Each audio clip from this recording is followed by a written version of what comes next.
इस देश को लोग आगे लेके जाएंगे, नेता और पार्टियां आगे लेके नहीं जाएंगी।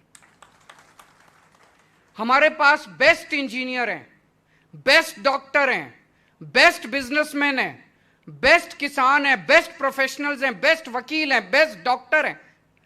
फिर भी हम पीछे क्यों हैं? इसलिए कि हमारे देश की राजनीति बहुत खराब है। इस राजनीति को ठीक करना पड़ेगा।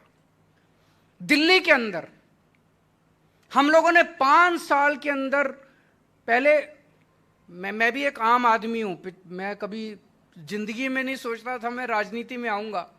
किस्मत ने ऐसा पलटा खाया कि लोगों का प्यार मिला, किस्मत पलटी और दिल्ली का मुख्यमंत्री बन गया। पहले मैं सोचता था कि कुछ ज्यादा ही मुश्किल होता होगा सरकार चलाना, जो समस्याएं समाधान नहीं हो रहा। मैं दिल्ली की झुग्गियों में काम किया करता था पहले। उसके पहले इनकम टैक्स में कमिश्नर था, कमिश्नर की नौकरी छोड़ दी। कमिश्नर की नौकरी छोड़ के मैं दिल्ली की झुग्गियों में काम करने लगा।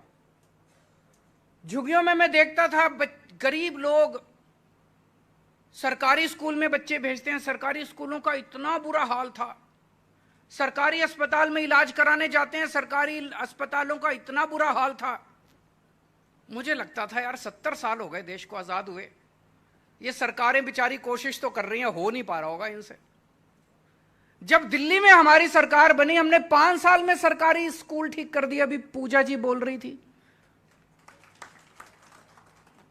दिल्ली के सरकारी स्कूल 5 साल में इतने शानदार कर दिए। दिल्ली के सरकारी अस्पताल 5 साल में इतने शानदार कर दिए। सरकारी अस्पताल, आजकल दिल्ली में लोग फोर्टिस में और मैक्स में नहीं जाते, सरकारी अस्पताल में जाते हैं अपना इलाज कराने के लिए। तो फिर मेरे को लगने लगा यार ये तो धोखा हो गया देश के साथ। हो तो सकता था, स्कूल भी ठीक हो सकते थे, अस्पताल भी ठीक हो सकते थे, व्यापार भी ठीक हो सकता था, इंडस्ट्री भी ठीक हो सकती थी, सड़कें भी बन सकती थी, बिजली भी ठीक हो सकती थी, पानी भी ठीक हो सकता था। 70 साल में इन्होंने धोखा दिया हम लोगों को। 70 साल में इन लोगों ने जानबूझ के हमें पिछड़ा रखा है।